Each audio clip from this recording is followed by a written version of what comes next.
There's a flower called Hellebore that has one of the strangest resumes in the plant kingdom.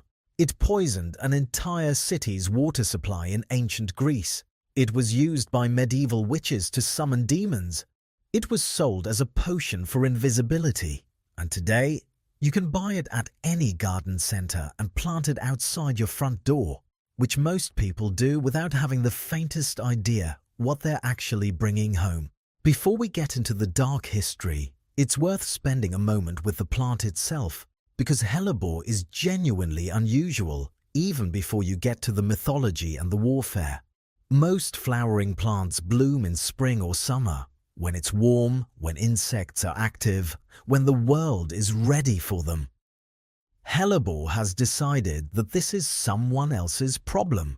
It flowers in the middle of winter, sometimes as early as December, sometimes pushing its way up through frozen ground when the temperature is barely above zero.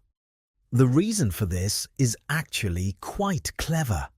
By blooming when nothing else does, Hellebore faces almost no competition for the attention of the few pollinators brave enough to be out in the cold. It has found a gap in the calendar and claimed it entirely for itself, and the flowers themselves are worth looking at. Depending on the species, Hellebore can be deep purple, almost the colour of a bruise, or pale green so close to the shade of its own leaves that you might walk right past it. Some varieties are white with golden centres, others are so dark they're nearly black, and there are everything in between: soft pink, dusky rose, burgundy. It's an unusually variable plant, and that variety is part of what makes it so recognizable once you know what you're looking for.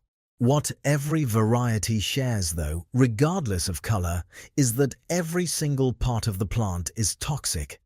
The roots, the leaves, the flowers, the seeds, all of it. Animals in the wild tend to know this instinctively, which is one reason Hellebore survives so well in places where deer and rabbits eat everything else. The poison is the plant's oldest and most reliable defense, and it's also, as we'll see, the source of most of its extraordinary history. The ancient Greeks were aware of Hellebore and its effects, and they named it accordingly. The name comes from two Greek words that together mean something close to killer food, which is a fairly candid thing to call a plant you're planning to use as medicine. But that's exactly what they did. Greek and Roman physicians prescribed Hellebore for paralysis, for gout, and most famously for madness. The reasoning in the medical logic of the time was that the plant's violent purgative effects would expel whatever was causing the illness from the body. Whether this actually worked is debatable, but the treatment was certainly memorable for anyone who survived it. There's a story from Greek mythology that became one of the most famous in the ancient world. The daughters of a king were struck by a divine madness, supposedly sent by Dionysus as punishment for some offense against him. They began running wild through the city, out of their minds, and nothing could calm them. A healer named Melampus, who was also something of a prophet, prepared a treatment using Hellebore and eventually cured them. He became legendary for it, and Hellebore became permanently associated with the treatment of madness in ancient medicine as a result. What the legend tactfully omits is that Hellebore poisoning itself causes symptoms that look a great deal like madness: hallucinations, convulsions, extreme agitation. There's a reasonable argument that Melampus was essentially treating one kind of madness by inducing another and then waiting to see which one won. The fact that this counted as sophisticated medicine tells you something important about how difficult the ancient world found it to draw a clear line between poison and cure. The most remarkable chapter in the history of Hellebore, though, isn't medicine, it's warfare.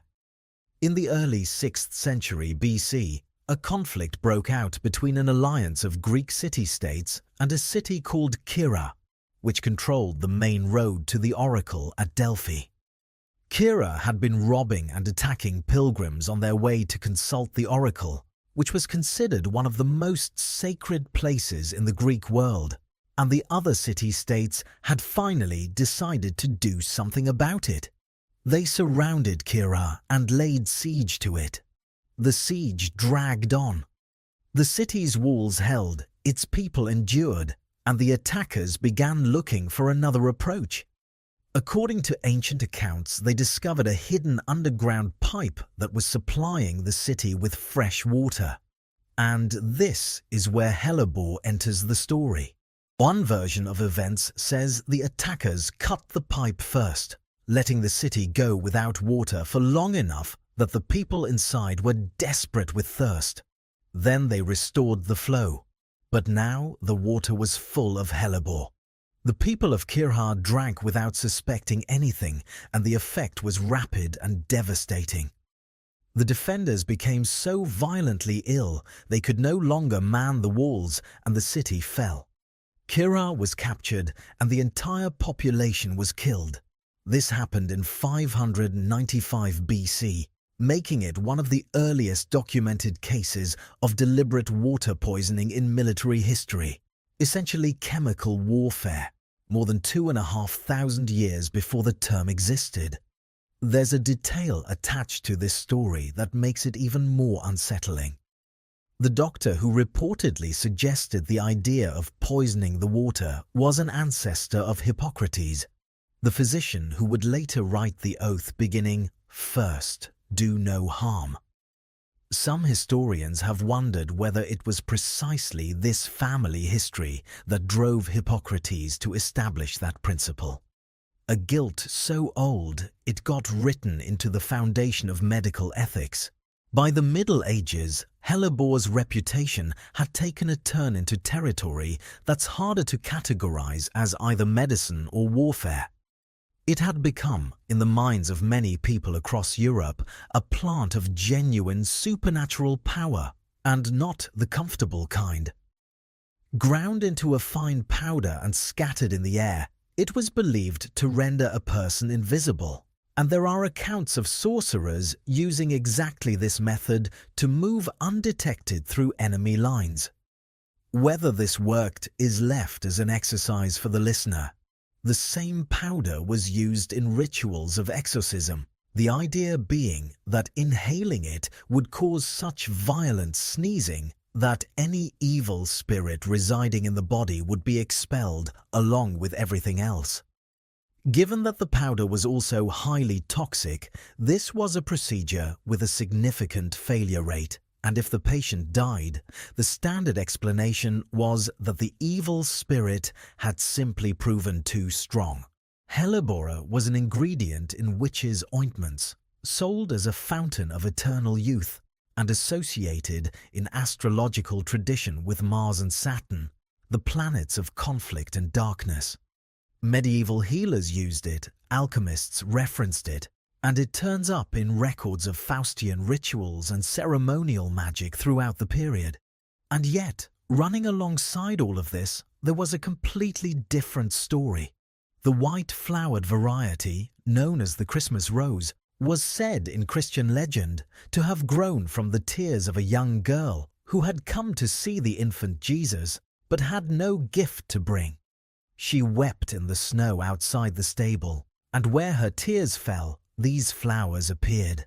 Demon summoner and miraculous gift, weapon and offering. The same plant carrying entirely contradictory meanings depending on who was telling the story and why. It's worth understanding what Hellebore actually does to the body, because the history makes a lot more sense once you know the mechanism. The plant contains a collection of compounds that interfere with the nervous system and the heart. If you were to ingest any part of it, and there's no good reason to, you would first notice a burning and numbing sensation in your mouth and throat, followed by nausea, and then severe vomiting and stomach cramps. As the compounds are absorbed, they begin to affect the heart, slowing and disrupting its rhythm. In large doses, this can be fatal. In the doses that ancient physicians used, It was intended to cause violent purging and then stop, a treatment that required a very precise understanding of how much was too much, which ancient doctors did not reliably have. What makes hellebore particularly interesting from a pharmacological standpoint is that the same cardiac effects that make it dangerous in high doses make it potentially useful in low ones.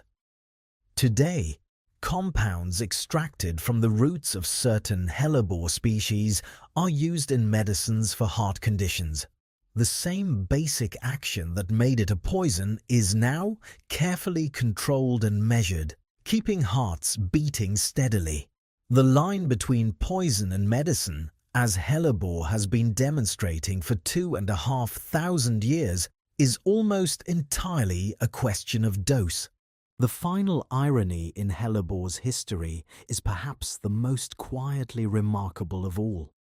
The flower that was used to poison a city, that witches ground into powders for summoning and invisibility, that ancient physicians prescribed with full knowledge that it might kill their patients, is now one of the most popular ornamental plants in Europe and North America. It sits in garden centers next to lavender and roses.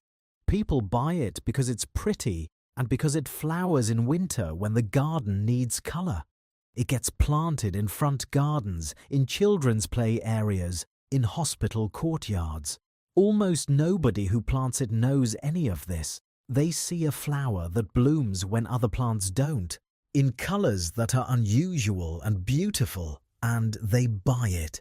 Which is, when you think about it, exactly what hellebore has always wanted. To be chosen, to find a place to grow, to outlast everything around it. And outlast is what it does.